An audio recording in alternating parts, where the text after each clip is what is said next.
यानंतरचा प्रश्न क्रमांक 21 पहा. 10 अधिक वर्गमुळात 84 चे वर्गमूळ काय? ह्याला डायरेक्ट सोपी मेथड सांगतो. आता इथं लक्षात ठेवा, या प्रकारच्या प्रश्नांचं उत्तर काढताना इथं आपल्याला 2 हवं असतं. काय प्रश्न आहे बघा इथं, 10 अधिक वर्गमुळात 84. फक्त काय करायचं, इथं बाहेर 2 आलं पाहिजे अशी कंडिशन आणायची. बाहेर 2 कधी येईल, तर वर्गमुळात 4 असेल त्यावेळी बाहेर 2 येईल.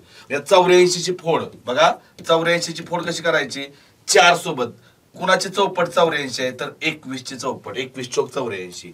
मी तर काय करतो बघा, 10 अधिक 4 गुणिले 21. हे 4 बाहेर आले काय होणार, 10 अधिक 2 वर्गमुळात 21.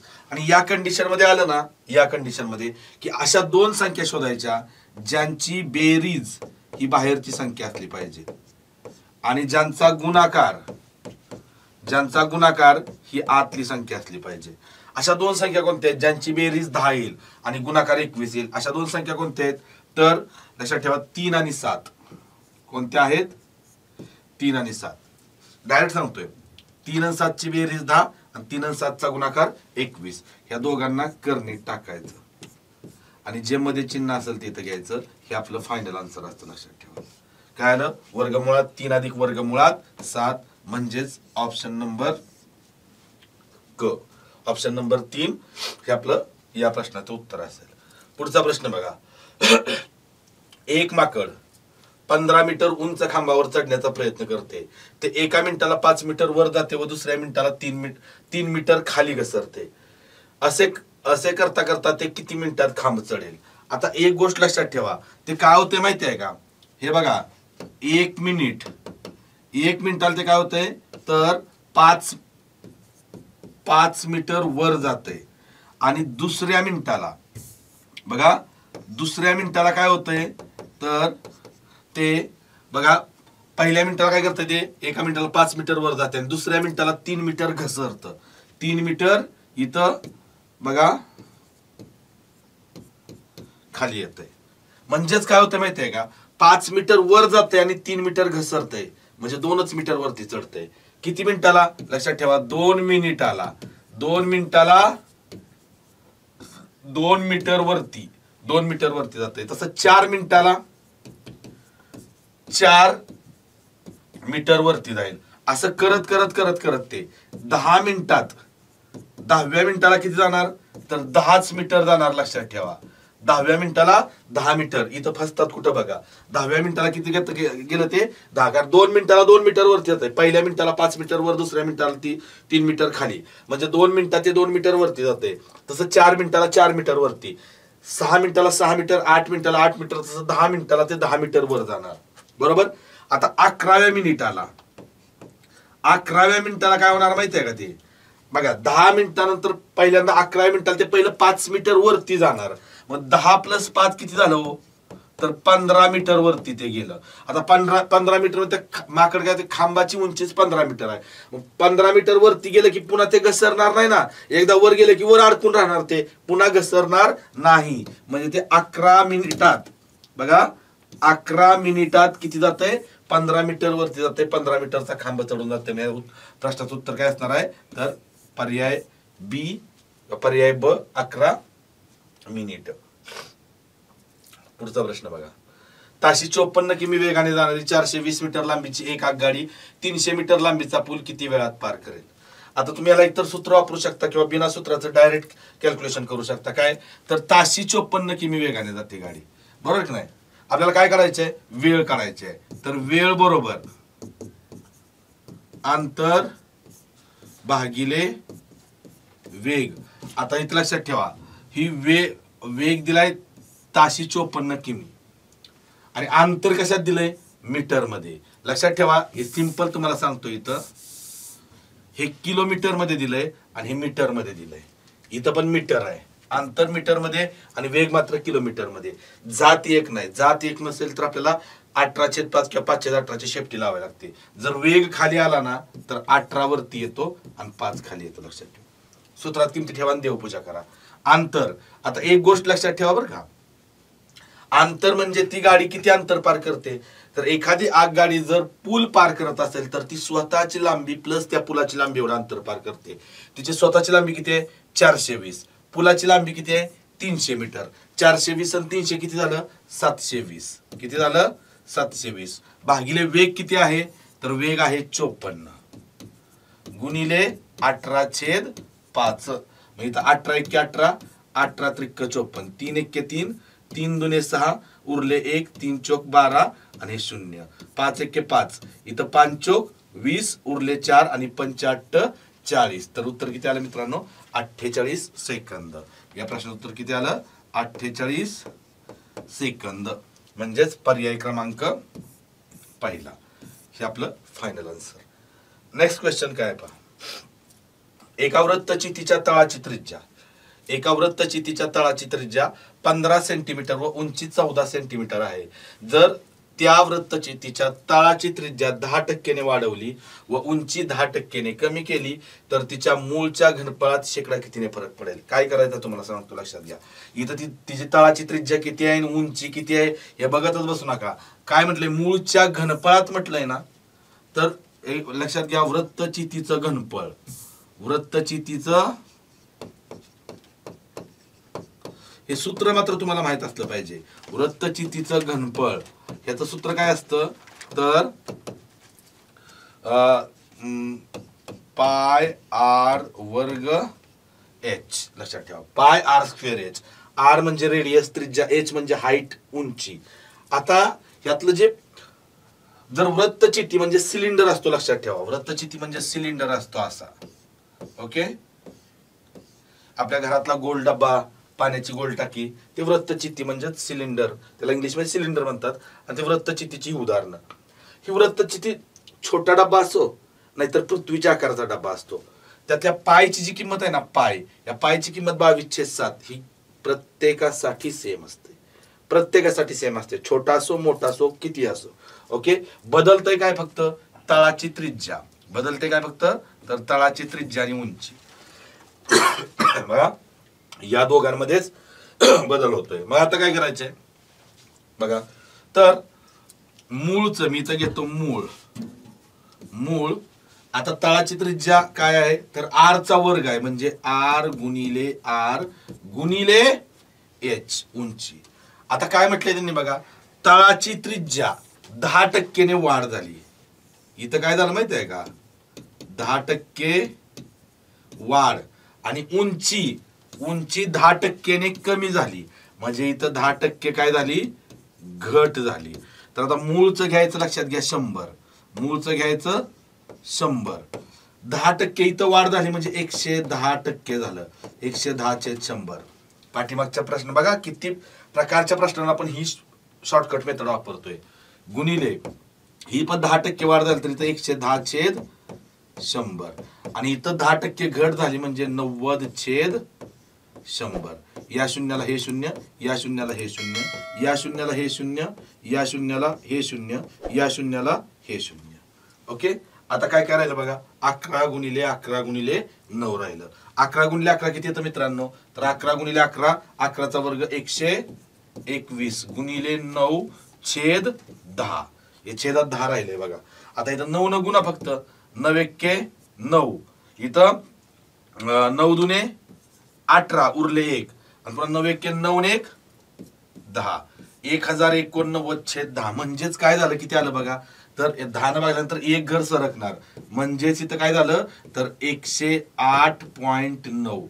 येणारं उत्तर, आलेलं उत्तर 100 पेक्षा जास्त आलं तर जेवढं जास्त येईल तेवढं टक्के वाढ होते. 108.9 हे 100 पेक्षा कितीनं जास्त आहे लक्षात घ्या, तर हे 100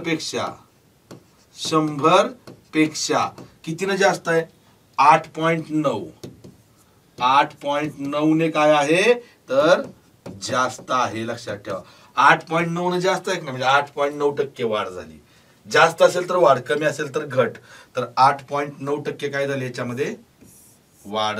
ऑप्शन नंबर 2. नेक्स्ट क्वेश्चन काय, हा प्रश्न थोडासा तुम्ही पाहिला असेल टेस्ट मध्ये, मोठा प्रश्न आहे पण किती मोठा असला तरी त्रासदायक नाही, लक्षात ठेवा त्रासदायक नाही. काय करायचंय बघा, इथं फक्त त्यांनी दिलेल्या जर एक्स हॅश वाय म्हणजे वाय हा एक्सच्या आग्नेयाला आहे.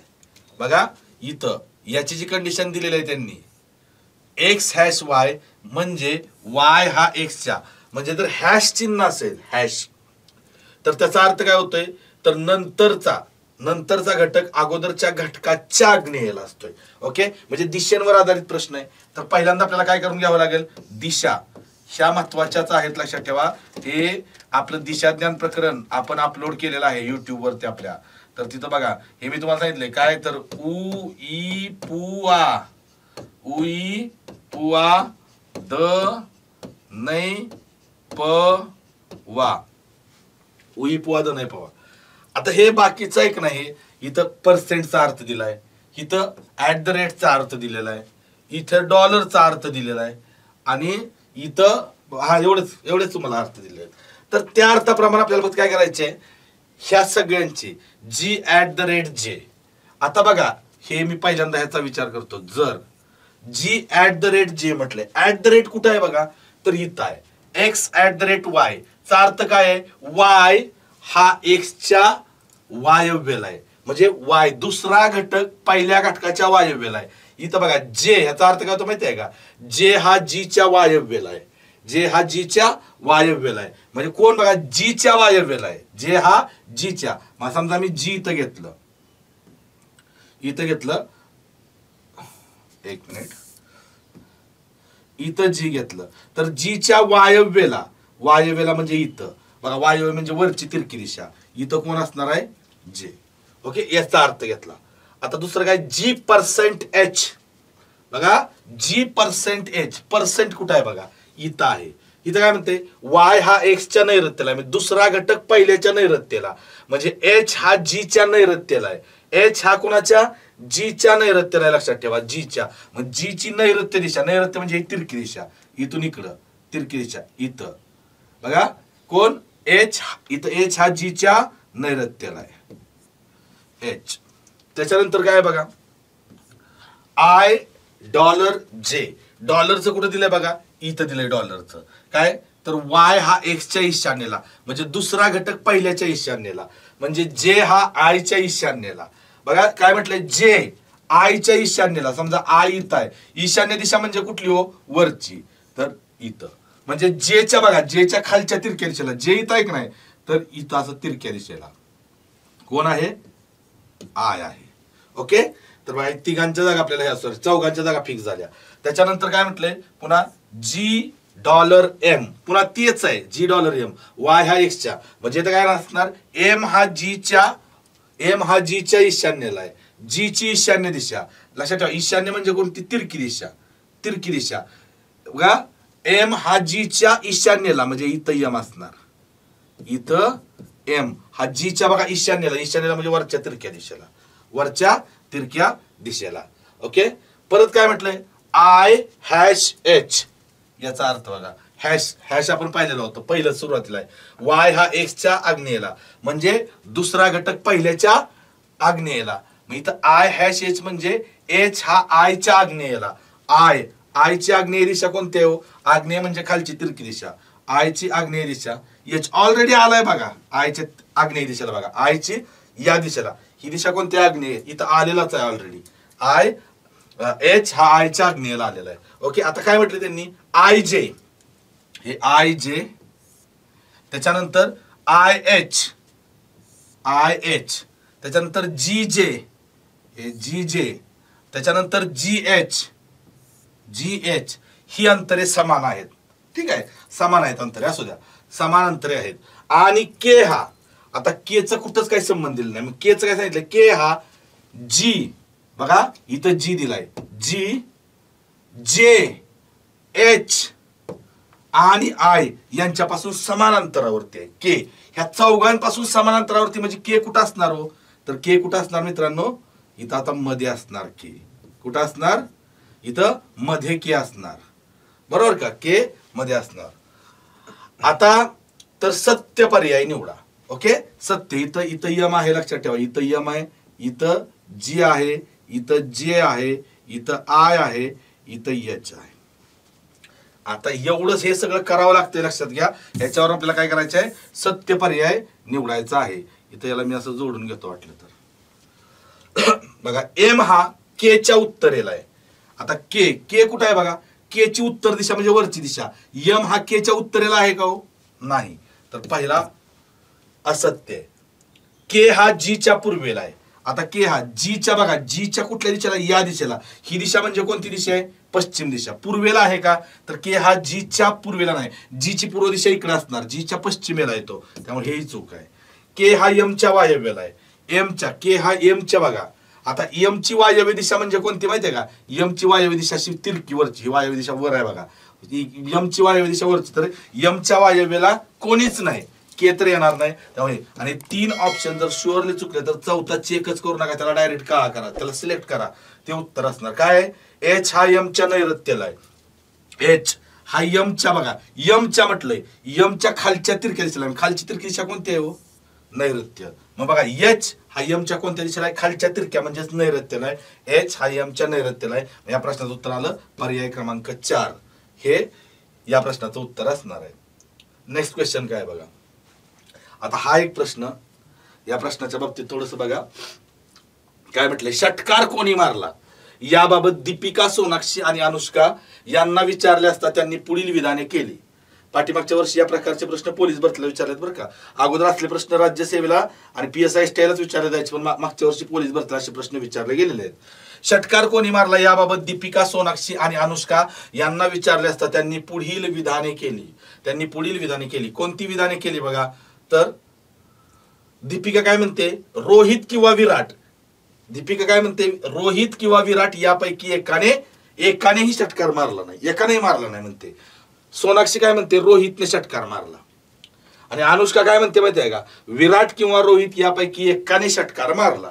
आता खाली काय म्हटलंय बघा, जर फक्त एक व्यक्ती नेहमीच खोटं बोलते, एक व्यक्ती खोटं बोलते, याचा अर्थ एक व्यक्ती खोटं बोलते तर बाकीचे 2 व्यक्ती कोण असणार, खरं. आता खोटं बोलणारी दीपिका असू शकते, किंवा खोटं बोलणारी सोनाक्षी असू शकते, किंवा खोटं बोलणारी अनुष्का असू शकते, कोणी असू शकते ते आपल्याला ठरवायचं आहे.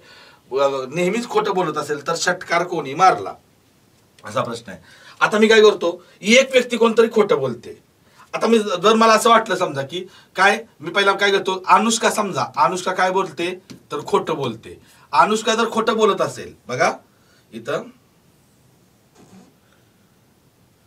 अनुष्का जर खोटं बोलत असेल, आता खोट्याला मी काय करतो, असं करतो. अनुष्का खोटं बोलत असेल समजा फक्त, तर ह्या दोघी काय बोलणार, खरं बोलणार. मग चेक करायचं प्रत्येकीचं वाक्य आणि त्याच्याप्रमाणे, म्हणजे हिचं वाक्य बरोबरच असायला पाहिजे, त्यानुसार हे पण बरोबर असलं पाहिजे, हे चुकीचं असलं पाहिजे, हे खोटं असलं पाहिजे. काय म्हणते, रोहित किंवा विराट यापैकी एकानेही षटकार मारला नाही, हे वाक्य बरोबर येणार. हे वाक्य काय येणार, ट्रू येणार. ट्रू म्हणजे बरोबर, लक्षात ठेवा. मारलाच नाही षटकार, हे जर खरं असेल तर रोहितने षटकार मारला, हे पण काय झालं, खोटंच झालं ना. बघा ही जो वाक्य खरं आहे, खरं बोलते. काय खरं बोलते, रोहित किंवा विराट यापैकी एकानेही षटकार मारला नाही, षटकार मारला नाही हे जर खरं असेल तर रोहितने षटकार मारला, हे काय झालं, चुकीचं झालं का नाही, पण हे बरोबर येतंय. हे चुकीचं होतंय ह्याच्यानुसार, पण हे बरोबर येतंय. त्यामुळे ही अनुष्का ही खोटं बोलत नाही. मग मी काय करतो, सोनाक्षी खोटं बोलते असं समजूया. सोनाक्षी खोटं बोलत असेल तर ही खरं बोलते आणि ही पण खरं बोलते. ही काय म्हणते, रोहित किंवा विराट यापैकी एकाने षटकार मारला नाही, हे काय सत्य वाक्य आहे, खरं वाक्य आहे. मारला नाही हे सत्य आहे. ही काय म्हणते, रोहितने षटकार मारला, हे काय खोटं आहे, हे खोटं दिसतं इथं. आता हे बघा, विराट किंवा रोहित यापैकी एकाने षटकार मारला. आता हे जर खरं आहे, दोघांपैकी एकाने षटकार मारला नाही, तर विराट किंवा रोहित यापैकी एकाने षटकार मारला, हे वाक्य काय असणार, खोटं असणार. पण हे खरं दाखवतंय, त्यामुळे ही सुद्धा खोटं बोलत नाही, ही सोनाक्षी सुद्धा खोटं बोलते, असं चेक करावं लागतं. आता मी काय करतो, दीपिका खोटं बोलते असं समजू, एक व्यक्ती फक्त नेहमी खोटं बोलते, ही खोटं बोलते, तर ह्या दोघींचं वाक्य काय असणार, बरोबर 100% आहे. बाकी 2 आपण चेक केलं, हे असणार. दीपिका काय म्हणते बघा, हे खोटं आहे. दीपिका काय खोटं बोलते, दीपिका म्हणते रोहित किंवा विराट यापैकी एकाने षटकार मारला नाही, ही ती खोटं बोलली. एकाने षटकार मारला नाही, हे खोटं बोलली, याचा अर्थ कोणत्या दोघांपैकी एकाने षटकार मारलाय, त्यामुळं ही खोटं आहे. आता सोनाक्षी काय म्हणते, रोहितने षटकार मारला, रोहितने षटकार मारला, हे खरं आहे का, तर हिचं खोटं आहे तर हे खरं आहे. आणि काय म्हणते, विराट किंवा रोहित यापैकी एकाने षटकार मारला, या दोघापैकी एकाने षटकार मारला. ही काय म्हणते, हिथं पण वाक्य खरं आहे, दोघापैकी एकाने मारलाय. आणि ही काय म्हणते, रोहितने षटकार मारला. हे 100% खरं आहे. त्यामुळे उत्तर काय येणार, रोहितने षटकार मारला. कोणी षटकार मारला, रोहितने षटकार मारला. नेक्स्ट क्वेश्चन बघा. आता हा प्रश्न तुम्हाला सांगतो, बरेच जण याला काय करतात, हे इथं ए चं बी शी गुणोत्तर 1:2, बी चं सी शी गुणोत्तर 5:8, सी चं डी शी गुणोत्तर 4:5 असेल आणि सी ची किंमत 112 दिली, सी ची किंमत. तर ए हा डी च्या किती टक्के आहे बघा. प्रश्न काय तुम्हाला फायनली काय प्रश्न विचारलाय की ए हा डी च्या किती टक्के आहे, किती टक्के आहे असा प्रश्न विचारलाय, बरोबर की नाही. ओके.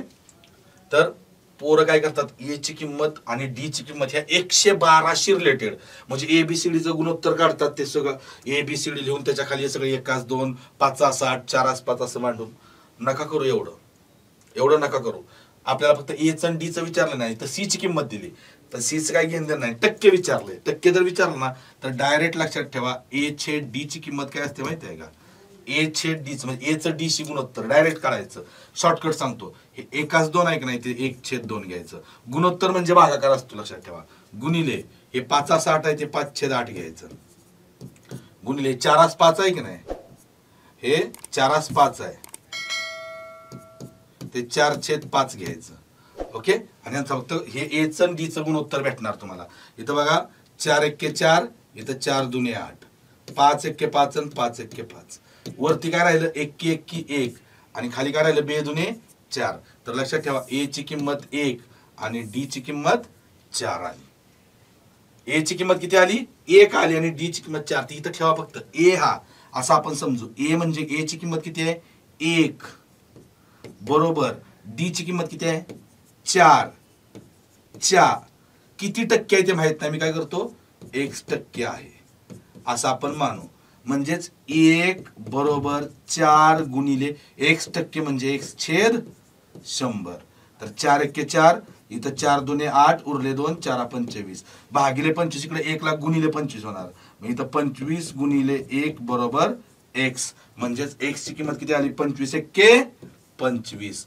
तर उत्तर किती आलं, 25%. 25%. Option number 3. क्लिअर. पुढचा प्रश्न काय बघा. प्रश्नचिन्हाच्या जागी योग्य पर्याय निवडा. बघा, प्रश्नचिन्हाच्या जागी योग्य पर्याय निवडा. आता इथं काय बघा, असं आहे, इथं 2, 12, 36, 80, 150 आणि पुढचा इथला आपल्याला शोधायचा आहे. तर या 2 आणि 12 मध्ये कितीचा फरक आहे, हो इथं 10चा फरक. 12 आणि 36 मध्ये 24चा फरक आहे. 36 आणि 80 मध्ये किती, 10तून 6 गेले 4 आणि इथं 7 राहिले, 7तून 3 गेले 4, 44चा. आता इथं बघा 80 मध्ये 70चा फरक आहे. ओके. आता बघा, तर या दोघांमध्ये कितीचा फरक आहे, 10 आणि 24 मध्ये 14चा. या दोघांमध्ये कितीचा फरक आहे, 24 आणि 44 मध्ये 20चा. ओके. 24 आणि 20 44. या दोघांमध्ये कितीचा फरक आहे, 10तून 4 गेले 6 आणि इथं 6 राहिले, 6तून 4 गेले 2, 26. इथं 14चा फरक, 6चा 20चा फरक, 14 आणि 6 20. इथं 6, 14 आणि 6 20, 20 आणि 6 26. आता इथं कितीचा फरक असणार मध्ये, इथले आणि इथला फरक लक्षात ठेवा. इथला फरक म्हणतोय बरं का मी, हे 6 वाढत जाणार. इथं कितीचा फरक असणार, 6, 26 आणि 6 32चा. म्हणजे इथला जो फरक आहे तो 32 न जास्त असणार. इथं 0 आणि 2 2, 7 आणि 3 10, 102चा फरक. 2 आणि 10 12, 12 आणि 24 36, 36 आणि 44 80, 80 आणि 70 150. तर 150 अधिक 102 पुढचं आपलं उत्तर असणार. इथं 0 आणि 2 किती आलं, 2. इथं 5 आणि 0 5 आणि 1 आणि 1 2. उत्तर काय आलं मित्रांनो, 252. उत्तर काय आलं, 252. म्हणजेच पर्याय क्रमांक 4 या प्रश्नाचं उत्तर असेल, पर्याय क्रमांक 4. पुढचा प्रश्न बघा. पुढील मालिकेत प्रश्नचिन्हाच्या जागी काय येईल. आता इथं काय दिलंय बघा, LXF, त्याच्यानंतर MTJ, त्याच्यानंतर NPN आणि OLR, बरोबर. सरळ नंबरिंग करा, सरळ नंबरिंग करा. बघा तुम्हाला सांगतो, एल चा क्रमांक 12, एक्स चा क्रमांक 24, एफ चा क्रमांक 6. आता हे नंबरिंग तुम्हाला मी सांगणार आहे. नंबरिंग हे लक्षात ठेवायचं. नंबरिंग केलं की उत्तर आपोआप निघून जातात. इथं एम चा क्रमांक 13, टी चा क्रमांक 20, T20, जे चा क्रमांक 10 असतो, एन चा क्रमांक 14, पी चा क्रमांक 16, एन चा क्रमांक 14, ओ चा क्रमांक 15, एल चा क्रमांक 12, आर चा क्रमांक 18. आता पहिला फक्त विचार करा पहिल्या अंकाचा. इथला पहिला अंक, इथला पहिला अंक, इथला पहिला एल एम एन सलग आहेत. 12, 13, 14, 15 म्हणजे एल एम एन ओ. आणि इथं काय येणार मित्रांनो, पहिला अक्षर पी येणार. पहिला अक्षर काय येणार, पी. तर प्रत्येक ऑप्शन मध्ये पहिला अक्षर पीच आहे. आता दुसऱ्या याचा विचार कर बघा. 24 वजा 4 20, 20 वजा 4 16, बरोबर का. 16 वजा 4 12. तर इथं 12 वजा 4 येणार. 12 वजा 4 म्हणजे किती येणार मित्रांनो, 8 नंबरचं. तर 8 नंबरला काय असतं माहिती आहे का, 8 नंबरला एच असतं. तर एच कुठं कुठं आहे, तर एच एकाच ठिकाणी आहे ना. हे उत्तर आहे आपलं. पुढचं चेकच करू नका. पहिले दोन अक्षर भेटले आपल्याला पीएच. पीएच असणार फक्त एकच ऑप्शन आहे ना, ते उत्तर आहे. आता शेवटचा जर तुम्ही चेक केला, शेवटचा बघा इथं 6 अधिक 4 10, 10 अधिक 4 14, 14 अधिक 4 18, 18 आणि 4 किती असतो, 18 आणि 4 22. तर एबीसीडी मध्ये अल्फाबेट्स मध्ये 22व्या क्रमांकाला व्ही अक्षर असतं. कोणतं असतं, व्ही. तर उत्तर काय येतं, PHV. करायची एवढं गरज नाही. नेक्स्ट क्वेश्चन सोडवा. आता ह्याच्यात तुम्हाला सांगतो, हे 9999 आहे असं मी घेतलं. आता या 3 संख्यांना समान चिन्ह आहेत, वजा वजा वजा, म्हणजे त्या तिघांची काय होणार, या तिघांची बेरीज होणार. समान चिन्ह असले तर त्यांची बेरीज होते आणि येणाऱ्या उत्तराला समान असलेलं चिन्ह दिलं जातं. इथं बघा 9 9 18 18 9 27 ला 7 उरले 2. इथं 9 आणि 9 18, 18 आणि 2 20 उरले पुन्हा 2. हे 9 आणि 2 11. या तिघांची बेरीज किती आली, या तिघांची बेरीज आली 11 7. आणि यांना समान असलेलं चिन्ह मायनस आहे, ते मायनस. एवढंच करायचं बघा शॉर्टकट. आणि डायरेक्ट ह्या दोघांच्या वजाबाकी. 9तून 7 गेलं 2, या 9तून 0 गेलं 9, या 9तून 1 गेलं 8, आणि ह्या 9तून 1 गेलं 8. तर उत्तर काय आलं मित्रांनो, 8892. 88 92 8892. ओके. नेक्स्ट क्वेश्चन काय म्हटले, 40 च्या 1/5 च्या 1/2 च्या 1/4 किती. म्हणजे सरळ सरळ बघायचं, 40 आहे. च्या म्हणजे गुणिले काय म्हटले, 1/5 घ्या, 1/5. पुन्हा च्या म्हणजे गुणिले 1/2, पुन्हा च्या म्हणजे गुणिले 1/4. तर बघा इथं 5 1 5 5 40, बे 1 बे, बे चौक 8, आणि 4 1 4 4 1 4. काय उरलो, वरती फक्त 1 उरलं आणि खाली 1 उरलं. म्हणजे उत्तर किती आलं, फक्त उत्तर आलं फक्त 1. तर याचं उत्तर काय आलं, ऑप्शन नंबर ए 1. सोपा प्रश्न आहे. पुढचा प्रश्न बघा. खालील विजोड पद ओळखा. विजोड पद काय आहे बघा, 58 97 67 94. आता जर विचार केला तर 58 94 ह्या 2 समसंख्या आहेत, ह्या 2 विषम संख्या आहेत. आता ह्या 2 संयुक्त संख्या आहेत, आणि 97 आणि 67 ह्या दोन्ही मूळ संख्या आहेत. त्यामुळे समसंख्या, विषम संख्या, मूळ संख्या, संयुक्त संख्या याच्यावर तर येत नाही. मग आता बघा, ह्या 8 आणि 5 ची बेरीज किती येते हो, 13. 9 आणि 7 ची बेरीज किती येते, 16. 6 आणि 7 ची बेरीज 6 आणि 7 13, आणि 9 आणि 4 ची बेरीज 9 आणि 4 13. या तिघांच्या बेरजा सेम येतात बघा. 3 कोणाच्या, अंकांच्या, संख्येतील अंकांच्या बेरजा तिघांच्या सेम येतात, एकाची वेगळी येते. म्हणून विजोड पद म्हणजे वेगळं पद ओळखायचं. मग वेगळं पद आपलं काय असणार आहे, पर्याय क्रमांक 2 97. हे वेगळं पद आहे, लक्षात ठेवा. Next question. 18 मीटर लांब तारेचा तार 2 भागात तोडली. एका भागाची लांबी दुसऱ्या भागाच्या 4/5 पट आहे. 4/5 पट आहे. तर मोठ्या भागाच्या तारेची लांबी किती. आता लक्षात ठेवा, किती पट दिली म्हणलं एका तारेची, 4/5 पट. याचा अर्थ हे 5 पैकी 4 भाग. हे 5 आणि 4 टोटल किती, एकूण भाग किती झाले, हे 4 भाग अधिक हे 5 भाग, असे टोटल किती झाले हो, 9 भाग झाले की नाही. एकूण 9 भाग झाले. 9 भाग. एकूण तार किती मीटरचे, 18 मीटरचे. 18 मीटरचे जर 9 भाग केले तर प्रत्येक भाग कितीच असेल, 18 मीटर तारेचे जर 9 भाग केले, 9 कशावरून काढले, 4 अधिक 5 9 भाग. तर 9 भाग जर आपण केले तर एक भाग कितीचा असणार, 9 दुने 18 2 मीटरचा. हे 4 भाग म्हणजे किती झाले माहिती आहे का, हे 4 भाग म्हणजे 4 दुने 8 मीटर आणि 5 भाग म्हणजे 5 दुने 10 मीटर. तर बघा हे 4/5 ह्याच्यावर इथंच तार जास्त जास्त ताण घ्यायचाच नाही, लक्षात घ्या. इथंच डायरेक्ट काय करायचं, या तारेचं विभाजन करून टाकायचं. म्हणजे एक तुकडा 8 मीटरचा आणि एक तुकडा 10 मीटरचा, असे 10 आणि 8 किती झाले 18 मीटर. तर त्यांनी काय म्हटलंय, त्या मोठ्या भागाच्या तारेची लांबी किती, मोठ्या भागाच्या तारेची लांबी किती आली 10 मीटर. Option number 1. पुढचा प्रश्न चला. आता असा प्रश्न म्हणजे तुमच्यासाठी बोनस मार्क असतात, लक्षात घ्या. की समुद्राला पर्वत म्हटले, पर्वताला आकाश म्हटले, आकाशाला झाड म्हटले, झाडाला ढग म्हटले, ढगाला जमीन म्हटले, तर दरवर्षी पाऊस कोण देईल. ऍक्च्युअल पाऊस कुणापासून भेटतो आपल्याला, ढगापासून भेटतो, बरोबर. मग इथं ढगाला काय म्हटलंय बघायचं, ढगाला काय म्हटलंय हो, ढगाला काय म्हटलंय, जमीन म्हटलंय. त्यामुळे आपलं उत्तर जमीन. विषय संपला. याला मी जास्त ताण घेत नाही. ओके. पाऊस कोण देतो ऍक्च्युअल, प्रत्यक्षात ढग. ढगाला काय म्हटलंय, जमीन. पुढचा प्रश्न. एका वर्तुळाचा परिघ 44 सेमी आहे, तर त्या वर्तुळाचे क्षेत्रफळ किती. एक गोष्ट लक्षात घ्या, वर्तुळाचे क्षेत्रफळ बरोबर पाय आर वर्ग असतो. म्हणजे त्रिज्या माहित असणं गरजेचं आहे. पण वर्तुळाचा परिघ दिलाय त्यांनी, वर्तुळाचा काय दिलाय त्यांनी, परिघ दिलेला आहे. परिघ किती दिलाय त्यांनी, तर 44 सेमी. वर्तुळाच्या परिघाचा फॉर्म्युला काय असतो मित्रांनो, तर 2 पाय आर बरोबर 44. ह्याच्यावर तुम्हाला आर ची किंमत काढता येईल. पायची किंमत हे बघा, लक्षात घ्या, हे 2 गुणिले पायची किंमत 22/7 गुणिले आर बरोबर 44. तर आर ची किंमत काढायची आहे की नाही, हे बाकी सगळं वरती जाईल. 44 हे 7 वरती जाईल आणि 22 आणि 2 छेदात येईल, लक्षात ठेवा. 22 गुणिले 2, 22 एक्के 22, 22 गुणिले 44, 2 ला 2 कटलं. आर ची किंमत किती आली मित्रांनो, 7. ती इथं ठेवा फक्त. आर ची किंमत 7 म्हणजे इथं पायची किंमत 22/7 गुणिले आर चा वर्ग म्हणजेच 7 चा वर्ग.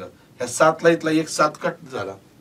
22 7 किती आलं उत्तर, 154 स्क्वेअर सेंटीमीटर, 154 वर्ग सेंटीमीटर.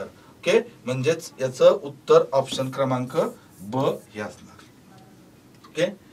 पुढचा प्रश्न.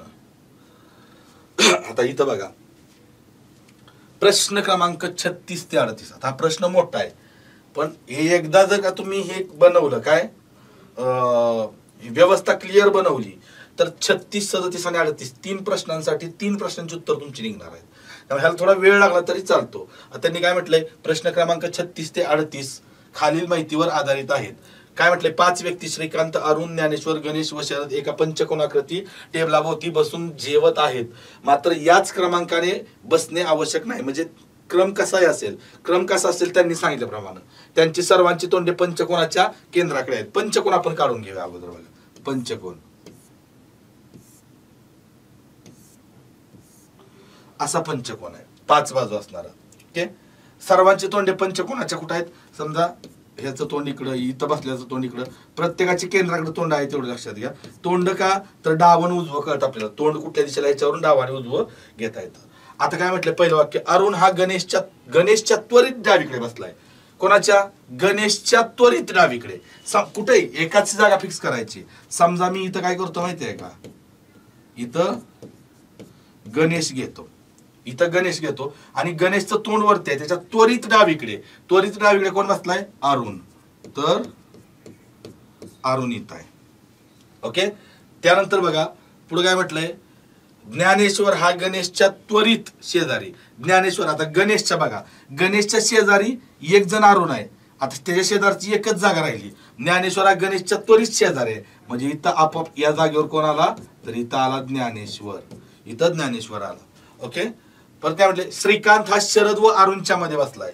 बघा, श्रीकांत काय म्हटलंय, अरुण आणि शरद यांच्या मध्ये कोण आहे, इथं यांच्यामध्ये कोण बसलाय, श्रीकांत बसलाय. म्हणजे अरुणच्या शेजारी श्रीकांत आहे, शरदच्या जो मध्ये असतो तो त्या दोघांचा शेजारी असतो. अरुणच्या शेजारची एक जागा गणेशने घेतली. म्हणजे अरुण इथं श्रीकांत असणार बघा, आणि इथं कोण असणार आहे, शरद. आणि आता ह्याच्यावर कुठलाही प्रश्न विचारू द्या. 36वा प्रश्न काय आहे बघा. आता इथं 36वा प्रश्न काय आहे बघा, की अरुणच्या त्वरित, हा 36वा प्रश्न आहे बरं का, कारण 36 ते 38 म्हटलंय त्यांनी. किती म्हटलंय? 36 ते 38 प्रश्न याच्यावर आहेत. 37 38 पुढे प्रश्न आपण बघणार आहे. ह्याच्यावर सुद्धा पुढचे ते प्रश्न आहेत. 36वा प्रश्न, अरुणच्या त्वरित डावीकडे कोण बसलाय? आता बघा, अरुणचं तोंड खाली, त्याच्या त्वरित डावीकडे कोण बसलाय हो? श्रीकांत. तर याचं उत्तर काय आलं? श्रीकांत. आता बघा, पुढचे 2 प्रश्न पण किती लवकर सुटतायत. आता हे पुढच्या पेजवर हे नसणार आहे, माझ्या लक्षात घ्या. पण तुम्हाला बघा, आता पुढचा प्रश्न काय विचारलाय त्यांनी?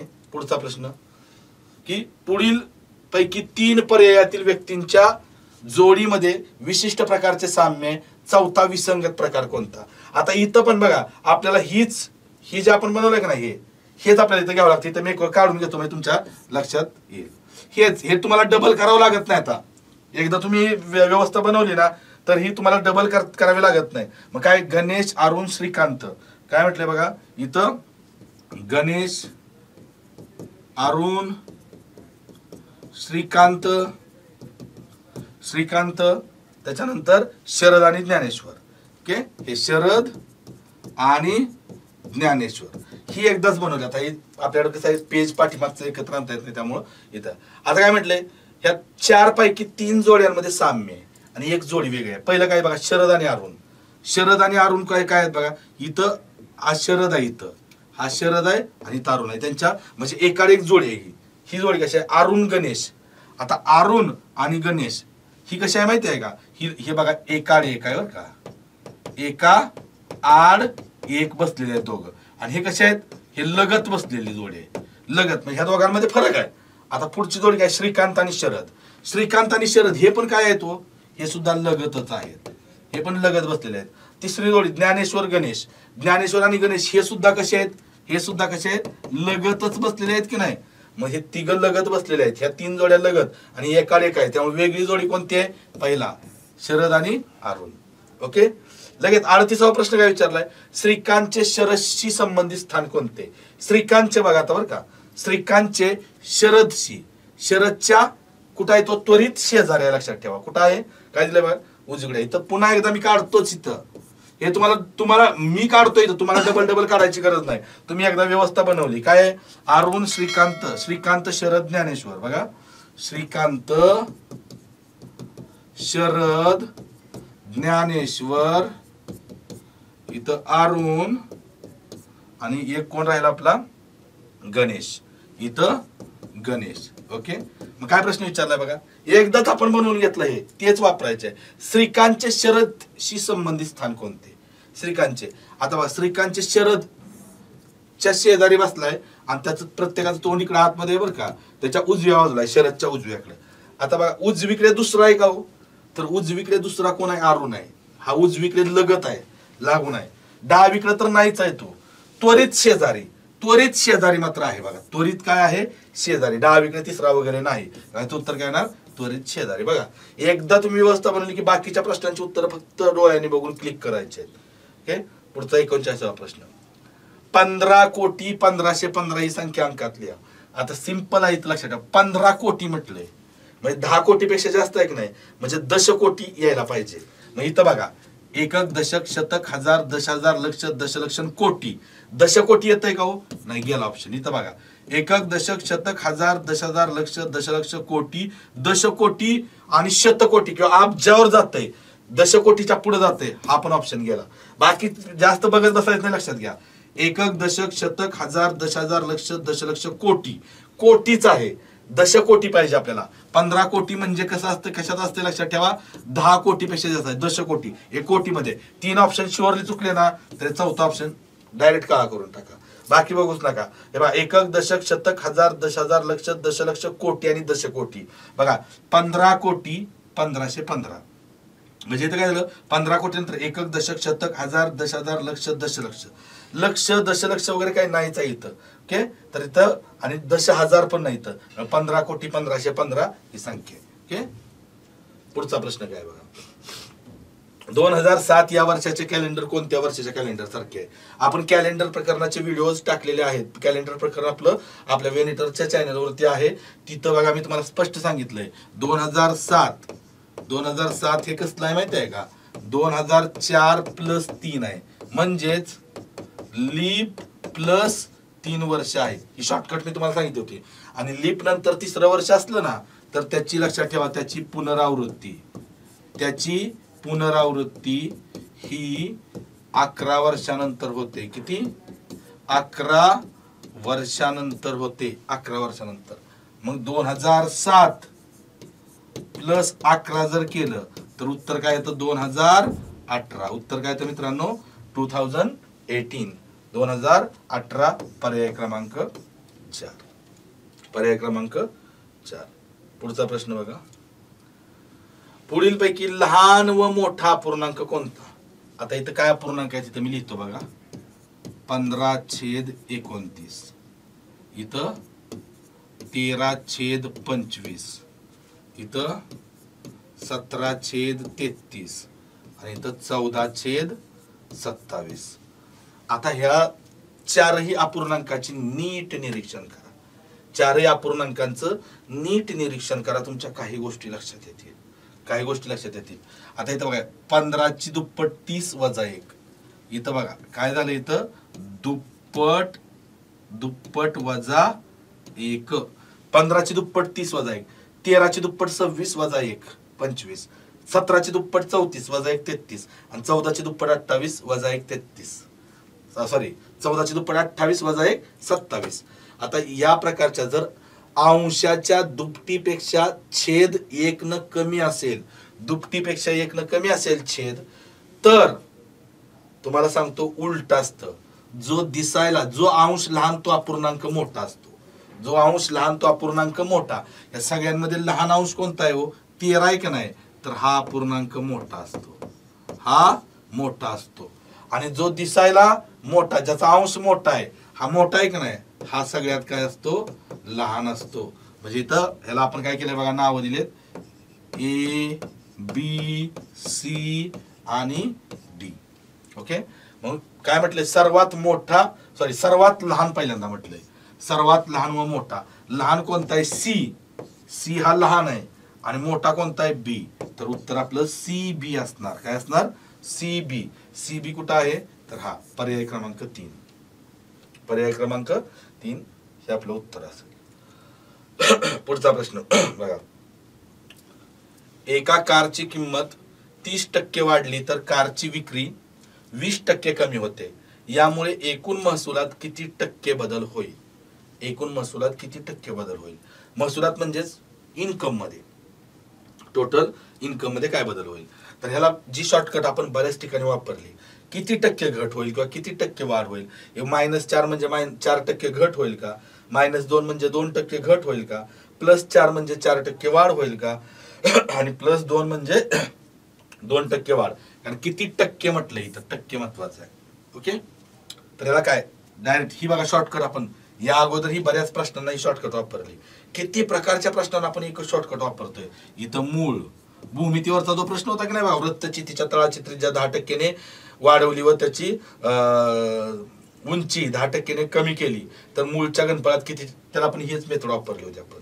त्या एका व्यक्तीनं आपल्या उत्पन्नाच्या बघा प्रश्न होता, आपल्या उत्पन्नाच्या एवढ्या टक्के रक्कम मुलीच्या नावे केली, एवढ्या टक्के रक्कम मुलाच्या नावे केली, उरलेल्या रकमेच्या एवढ्या टक्के स्वतःच्या नावे केली आणि उरलेली रक्कम बायकोच्या खात्यात जमा केली. त्याला आपण हीच मेथड. किती प्रकारच्या वेगवेगळ्या प्रकारच्या प्रश्नांना आपण हे वापरतोय बघा. मूळची रक्कम, मूळची काय असेल रक्कम.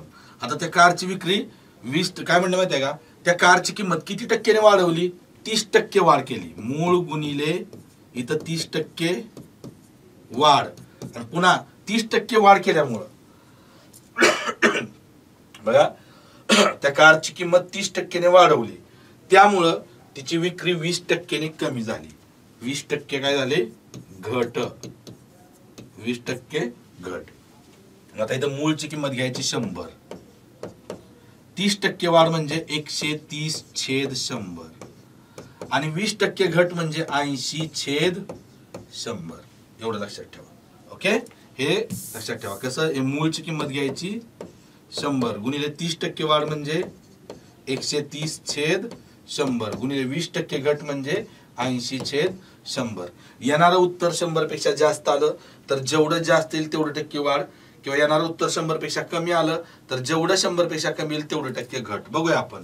या शून्याला हे शून्य गेलं, या शून्याला हे शून्य गेलं आणि ह्या पूर्ण 100ला हे 100 गेलं. 13 गुणिले 8, 13 किती येतो तर 13 104. हे 104 जे आहे लक्षात घ्या, 104 हे 100 पेक्षा 4 न काय आहे जास्त आहे. 4 न जास्त आहे की नाही, 4 न जास्त आहे म्हणून उत्तर काय माहिती आहे का 4% वाढ. त्याच्या उत्पन्नात 4% काय झाली वाढ झाली. 4% वाढ म्हणजे पर्याय क्रमांक क. पुढचा प्रश्न बघा. विसंगत घटक ओळखा. विसंगत घटक ओळखा. इथं मी लिहून घेतो बघा काय आहेत. पहिला 7E3, दुसरा काय आहे 10H बघा, बघा 7E3, दुसरा काय आहे 10H6, 10H6, तिसरा काय आहे 16N14 आणि शेवटचा काय 24V20, 24V20. आता एक गोष्ट लक्षात घ्या, ह्या दोन संख्यांचा, या दोन अंकांचा ह्या मधल्या अक्षराशी काहीतरी संबंध असायला पाहिजे. बरोबर. माहिती मधल्या अक्षर ईचा क्रमांक किती आहे 5 आहे. तर ह्या दोघांचं जर आपण काय केलं बघा, 7 मधनं 3 वजा केलं तर 4 येते. पण 7 आणि 3 ह्या दोघांची बेरीज केली तर काय येते 10 आणि 10च्या निम्म 5. ओके. आता एच चा क्रमांक 8 असतो. मी ह्या दोघांची जर बेरीज केली बघा तर 10 आणि 6 किती झालं 16. 10 आणि 6 16, 16च्या निम्म 8. म्हणजे इथं बघा 7 आणि 3 10, 10च्या निम्म ई चा क्रमांक 5, ABCDE पाचवा. हे ए ते झेड पर्यंतचे क्रमांक तुम्हाला माहित असणं गरजेचं आहे. लक्षात ठेवा कारण त्यांनी तुमचा खूप वेळ वाचतो. आता एन चा क्रमांक असतो 14. एन चा क्रमांक किती असतो 14. या दोघांची जर मी बेरीज केली या दोघांची तर 16 आणि 14 ची बेरीज किती येते 30. 30च्या निम्म 14 येतंय का हो. इथं बघा 10च्या निम्म 5 आलं, 16च्या निम्म 8, पण 30च्या निम्म 15 येतं. इथं एन चा क्रमांक 14 आहे ABCD मध्ये. इथं हे निम्म होत नाही. त्यामुळे हा काय आहे माहिती आहे का, हे यांच्यासारखा नाही, वेगळा घटक आहे, विसंगत घटक. आता इथं बघा व्ही चा क्रमांक असतो 22. व्ही असं ठेवायचं, व्ही असा दिसतो नाही 2 2 वेळा 2 22. ओके. तर ह्या दोघांची जर तुम्ही बेरीज केली तर 24 आणि 20 किती येतं 44. 44च्या निम्म 22 बघा. 10च्या निम्म 5, 16च्या निम्म 8, 44च्या निम्म 22. इथं मात्र 30च्या निम्म 15 पाहिजे होतं 14 येते. त्यामुळं हा काय आहे विसंगत घटक आहे. कोणता 16N14. म्हणजे हे आपलं उत्तर आहे. वेगळा घटक विसंगत घटक 16N14. पुढचा प्रश्न काय बघा. पंचकोनाच्या सर्व अंतर्गत कोनांची बेरीज किती असते. आता पंचकोनाला एक गोष्ट लक्षात ठेवा, पंचकोनाला एकूण कोण किती असणार 5. तर तुम्हाला सांगतो अंतर्गत कोनाचं माप, कोणत्याही आकृतीचं अंतर्गत कोनाचं माप कसं काढायचं. तर लक्षात घ्या की अंतर्गत की एका अंतर्गत कोनाचे माप. तुम्हाला डायरेक्ट मी शॉर्टकट सांगतो. एका अंतर्गत कुठल्याही आकृतीचं बरं का, कुठल्याही आकृतीचं एका अंतर्गत कोनाचं माप कसं काढायचं. तर लक्षात घ्या की इथं 360 भागिले काय करायचं माहिती आहे का, एकूण बाजू त्या आकृतीच्या बाजू घ्यायच्या आणि आलेलं उत्तर फक्त 180 काय करायचं वजा करायचं. म्हणजे ते शॉर्टकट काय बघा 180 वजा 360 छेद त्या आकृतीच्या एकूण बाजू. एवढं एका अंतर्गत कोणाचं माप असतं बरं का. मग बघा इथं किती येणार माहिती आहे का, हे 180 वजा 360 भागिले बाजू किती आहेत पंचकोनाला बाजू किती असतात 5. ओके. मग इथं 5 1 5, 5 7 35, उरले 5 दुने 10. 180 न जर 72 वजा केलं, 180 न 72 वजा केलं तर किती येतं मित्रांनो 108 अंश. हे काय झालं एका अंतर्गत कोणाचं माप झालं. मग पंचकोनाला कोण किती आहेत 5 कोण असतात की नाही. मग सर्व त्या पंचकोनाच्या सर्व कोणांच्या मापांची बेरीज, एका कोणाचं माप 108 आहे असे कोण 5 असतात. ओके, म्हणजे किती आलं बघा, 85 40 उरले 4, 5 0 0 आणि 4 4 आणि 5 एक्के 5, तर उत्तर किती आलं 540 अंश, म्हणजेच पर्याय क्रमांक ब 540 अंश. पुढचा प्रश्न काय म्हटलंय बघा, 36/48 चा सममूल्य अपूर्णांक कोणता? काय आहे इथं 36/48 सममूल्य अपूर्णांक म्हणजे काय? आता तुम्हाला इथं घेतो मी 36/48, याला जर भाग दिला अतिसंक्षिप्त रूपात मी देतो. 36 आणि 48 कोणाच्या परत आहेत 12च्या, तर 12 त्रिक 36 12 चोक 48 म्हणजे किती आलं 3/4. तर कुठल्या अपूर्णांकाची किंमत 3/4 येते बघा. इथं काय आहे, इथं बघा 26/65, दोन्ही 13च्या पाड्यात आहेत बघा. इथं 13 दुने 26 आणि 13 5 65, 2/5 येते. 3/4 येते का नाही, गेला ऑप्शन. इथं बघा 56/70 कोणाच्या पाड्यात आहे इथे, तर 7च्या पाड्यात आहेत. 7 ते 8 56 किंवा 14च्या पाड्यात आहेत डायरेक्ट. इथं बघा 56/70 56/70, 14 चोक 56 आणि 14 पंचे 70, 3/4 याला पाहिजे. किती याला पाहिजे मित्रांनो, 3/4 याला पाहिजे. इथं 4/5 येत आहे, गेला ऑप्शन.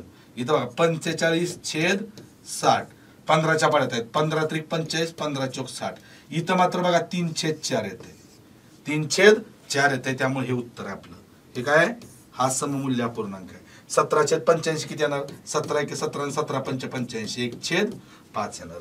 तर उत्तर काय आलं, ऑप्शन नंबर 3. पुढचा प्रश्न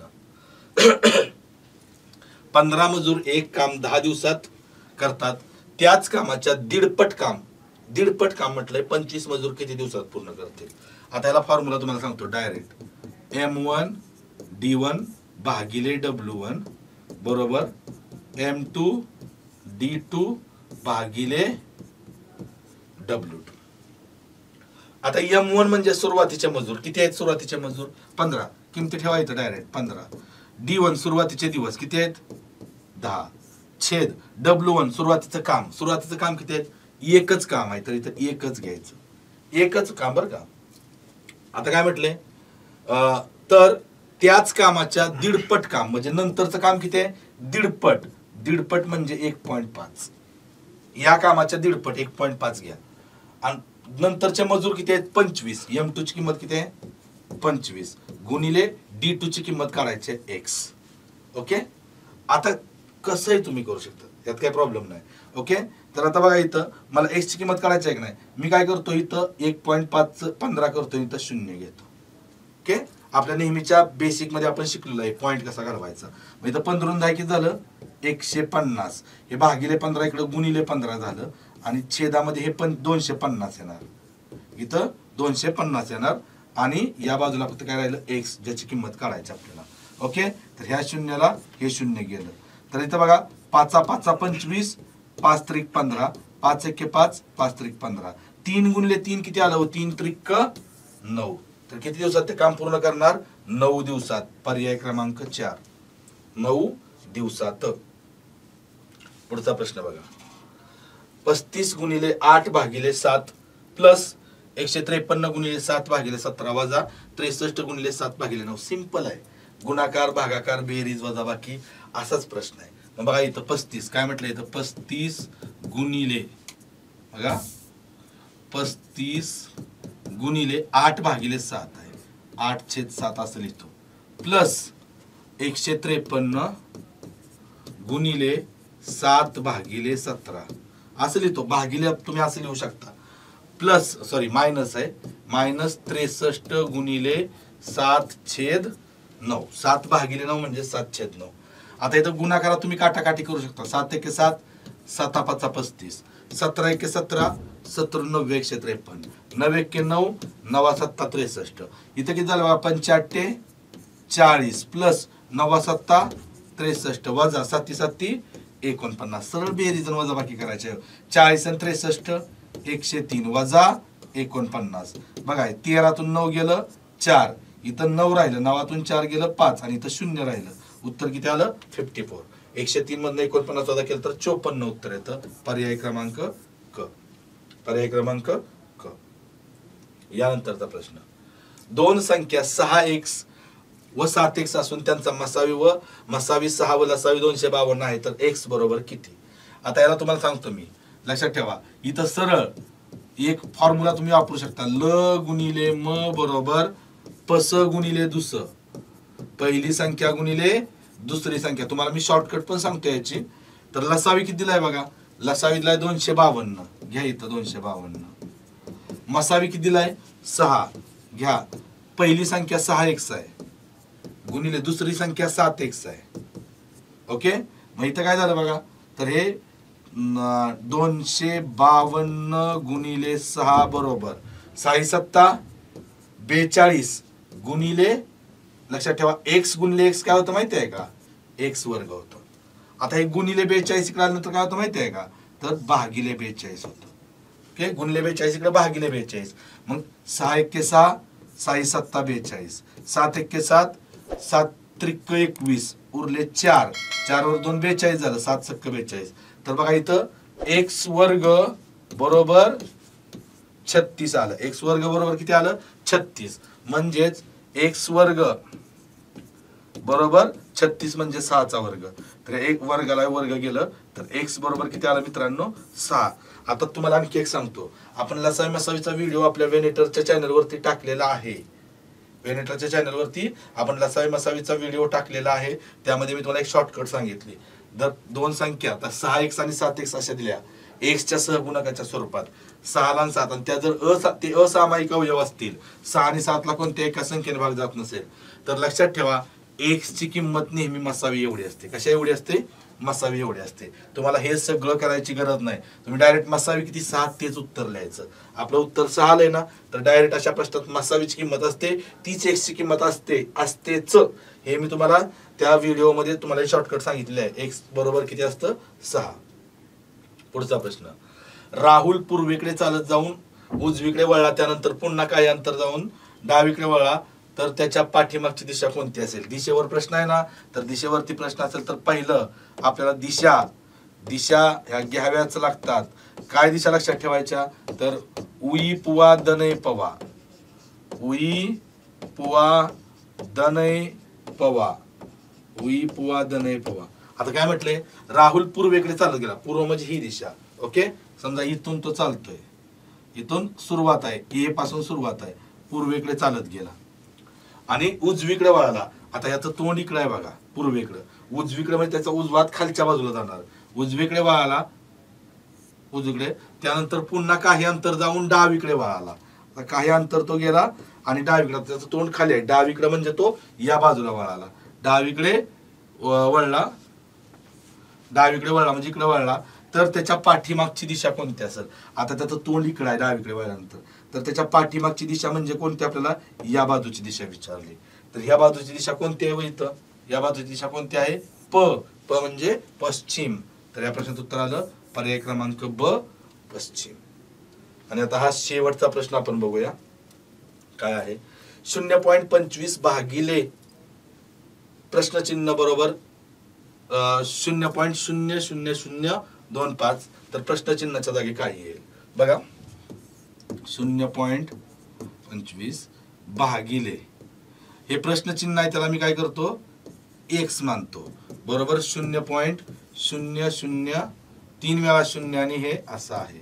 ओके, तर आता हे भागिले लक्षात ठेवा, हे भागिले x आहे, तिकडे गेल्यानंतर काय होतं माहिती आहे का, गुणिले x होतं. भागिलेचं बरोबर चिन्हाच्या आपल्याकडे गुणिले x होणार. आता मला x ची व्हॅल्यू काढायची आहे प्रश्नचिन्हाची. ओके, मग मी काय करतो, हे 0.25 आहे असं ठेवतो आणि गुणिले आहे की नाही हे सगळं तिकडे भागिले जाणार बघा. 0.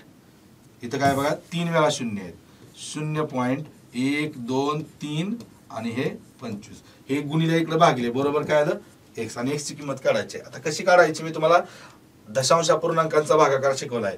वर आणि खाली टिकली नंतरची घरं समान करून घ्यायची, आणि समान करून घेताना जिथं उणे तिथं सुने, हे कायम लक्षात ठेवा.